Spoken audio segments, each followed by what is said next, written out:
திருக்கரத்தால் என்னை தாங்கி என்னை திருசித்தம் போல் என்னை நடத்திடுவாண்டவர். கொய்யவன் கலையில் இருக்கிற களிமண் அதாவது கர்த்தருடைய வார்த்தை சொல்லப்படுகிறது. அது எதற்காக சொல்லப்பட்டது கேட்டீங்கன்னா, அந்த களிமண் அந்த குயவன் கையில் இருக்கும்போது தான் அந்த களிமண்ணை உருவெடுக்க முடியும், உருமாற்ற முடியும். இல்லைன்னா உருவெடுக்க முடியாது, உருமாற்ற முடியாது. அதனால்தான் நம்ம ஆண்டவருடைய கருத்தில் இருக்க வேண்டியது மிகவும் அவசியமாக இருக்கிறது. Thank you Lord. அவையால நாளில் பாடல் ஒன்று கூடி பாடலாம். Thank you Jesus. ஓ நன்றியோடு துதிக்கிறோம் ஆண்டவர், ஓ போற்றுகிறோம். Thank you Jesus. ஹல்லேலூயா. ஸ்தோத்திரம் ஆண்டவரே, ஸ்தோத்திரம் ராஜா. Thank you Lord.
என்றும் ஆனந்தம் இயேசு தருகிறார்.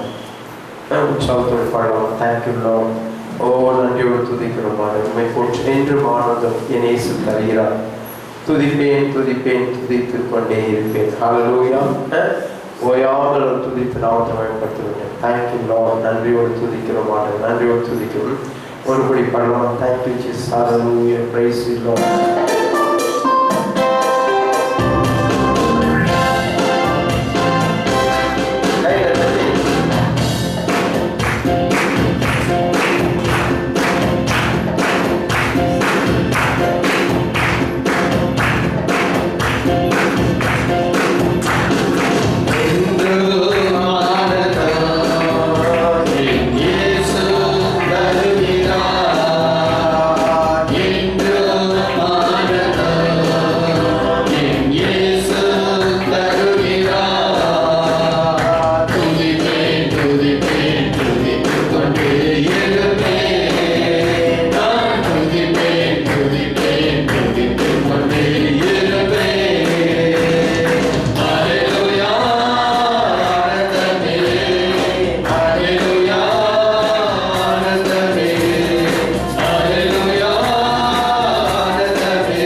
ஒரு ஸ்டான்ஸை மாத்திரம் பாடலாம் எல்லாம். ஹல்லேலூயா ஆண்டவரே. கரங்களை உயர்த்தி ஒரே குரல் ஹல்லேலூயா ஆனந்தமே ஹல்லேலூயா ஆனந்தமே ஹல்லேலூயா ஆனந்தமே ஹல்லேலூயா ஆனந்தமே துதிப்பேன் துதிப்பேன் துதித்துக் கொண்டே இருப்பேன் நான் துதிப்பேன் துதிப்பேன் துதித்துக் கொண்டே இருப்பேன் ஹல்லேலூயா ஆனந்தமே ஹல்லேலூயா ஆனந்தமே ஹல்லேலூயா ஆனந்தமே ஹல்லேலூயா ஆனந்தமே. Thank you Jesus. Hallelujah. இருக்கிற இடத்துல கண்களை மூடி ஆண்டவரை நோக்கி பார்க்கிறீங்களா? அப்படி மகிமை இடத்துல நிரம்பி இருக்கிறது சொன்னாங்க. அவர் நாமத்தை துதிக்கிற எந்த ஸ்தானத்தில் வந்து ஆசீர்வதிப்பேன்னு சொன்னது நம்ம மதத்துல நம்மளை ஆசீர்வதிப்பதற்காக ஒரு மகிமையத்தில் நிரம்பி இருக்கிறார். அப்படி மகிமையை இங்க இருக்கிற ஒவ்வொரு உணர்ந்து கொள்ளலாம். அவர் போய் உரையாத தேவன், அவர் மனமாற மனிதர் அல்ல. அவர் உண்மையின் தேவன். உங்களை விசாரிக்கிறவராக இருக்கிறாரு, உங்களை கண்ணோக்கி பார்க்கிறவராக இருக்கிறாரு. உலகத்தில் இருக்கிற மனிதர் எல்லாம் உங்களை பார்க்கிறாங்க பார்க்கல தெரியாது, நான் ஆண்டவரை பார்த்து கொண்டிருக்கிறார். Thank you Jesus. Hallelujah. ஜெபம் செய்யலாமா? Hallelujah. Hallelujah. Hallelujah. அப்பாவை சோதரம் சோதரம் சோதரிக்கிறோம் ஆண்டவரே. சர்வ வல்லமையுள்ள தேவனே உமக்கு நன்றி ஆண்டவரே. அப்பாவை துதிக்கிறோம், போற்றுகிறோம், ஆராதிக்கிறோம், நன்றி செலுத்துகிறோம் கர்த்தாவே. அப்பா எங்களை தெரிந்து கொண்டதுக்காக நாங்கள் நன்றி செலுத்துகிறோம் ஆண்டவரே. அப்பா உம்முடைய கிருபை, உம்முடைய மகத்துவமான கிருபை எங்களை ஆண்டவரே எங்கள் மனக்கண்கள் அறிந்ததுக்காக நாங்கள் ஸ்தோத்திரிக்கிறோம் ஆண்டவரே. அப்பா இது எத்தனை பேருக்கு கிடைக்காத பாக்கியத்தை எங்களுக்கு கொடுத்திருக்கிறீர் ஆண்டவரே. இந்த வானத்தையும் பூமியும் எங்களையும் உருவாக்கின தேவன் எங்கள் மத்தியில் இருப்பதற்காக ஸ்தோத்திரிக்கிறோம் ஆண்டவரே. அப்பா நாங்கள் உம்முடைய பிள்ளைகளாக இருந்து உம்மை ஆராதிக்கும்படி தெரிந்து கொண்டதுக்காக ஸ்தோத்திரம். அப்பா அந்த பாக்கியத்தை எங்களுக்கு கொடுத்ததுக்காக நாங்கள் நன்றி செலுத்துகிறோம் ஆண்டவரே. அப்பா அந்த பூமியில் இருக்கும் மாதிரி கர்த்தாவே உம்முடைய பிரசன்னம் உடைய ஆண்டவரே, உம்முடைய கிருபை, உம்முடைய ஆசீர்வாதம் எங்களோடு கூட இருந்து எங்களை வழி நடத்தி கொண்டு இருக்கிற தயவுக்காக நாங்கள் ஸ்தோத்திரிக்கிறோம். அப்பா நீர் எங்கள் வாழ்க்கையில செய்த எல்லா நன்மைகளுக்காகவும் ஆண்டவரே, எல்லா அதிசய அற்புதங்களுக்காகவும் ஆண்டவரே எங்களை பாதுகாத்து எங்களை வழி நடத்தினதுக்காகவும் நாங்கள் கொடான கொடி நன்றிகளை ஆண்டவரே. எங்கள் வாழ்க்கை மாற்றினதுக்காக நன்றி ஆண்டவரே. அப்பா எங்கள் தரித்திரத்திலிருந்து எங்களை விடுதலை எங்களை ஆசீர்வதிக்கப்பட்டவர்களாக எங்களை மாற்றினதுக்காக நாங்கள் நன்றி செலுத்துகிறோம் ஆண்டவரே. அப்பா உமக்கு நன்றி நன்றி ராஜா. தொடர்ந்து எங்களை வழி நடத்தி கொண்டிருப்பதற்காக ஸ்தோத்திரம். இந்த ஆராதனையில நீரை மகிமைப்படுவதற்கு ஆண்டவரே, இந்த ஆராதனையில தேவன் நீர் மகிமைப்பட்டு தொடர்ந்து எங்களை வழி நடத்துங்க. செய்திக்காய் ஆண்டவரே உடைய சமூகத்துல கடந்து வரணும். தேவதாசனை மறைத்து நீர் வெளிப்பட அவர் வாயிலிருந்து புறப்படுகிற ஒவ்வொரு வார்த்தையும் எங்களுக்குள்ளாய் கிரியை செய்யுங்கள். இருதயத்துக்குள்ள போய் கிரியை செய்ய கர்த்தர் கிருபை செய்யும். அப்பாவுக்கு நன்றி ராஜா. என் தேவனுடைய கிருபை, என் தேவனுடைய மகிமை மாட்சிமை எங்களை முழுமையாய் ஆளுகை செய்யட்டும். ஆண்டவரே வந்திருக்கிற யாவரையும் ஆண்டவருடைய கரத்துல ஒப்பு கொடுக்கிறோம். அந்த வண்ணமாய் போகாதபடி முழு ஆசீர்வாதத்தை பெற்றுக்கொண்டு போக கர்த்தர் கிருபை செய்யும். அவர்கள் அநேகருக்கு ஆசீர்வாதமாய் இருக்க, அநேகருக்கு கனி கொடுக்கிற மரங்களால் மாறுபடிக்கு தேவன் கிருபை செய்யும். கர்த்தர் எல்லோடு கூட இந்த வழி நடத்தும். இயேசுவின் நாமத்தில் ஜெபிக்கிறோம் பிதாவே. ஆமென். கையில தட்டி கர்த்தராய் கர்த்தர் உட்காரும். Praise the Lord. Thank you Jesus. Thank you Jesus.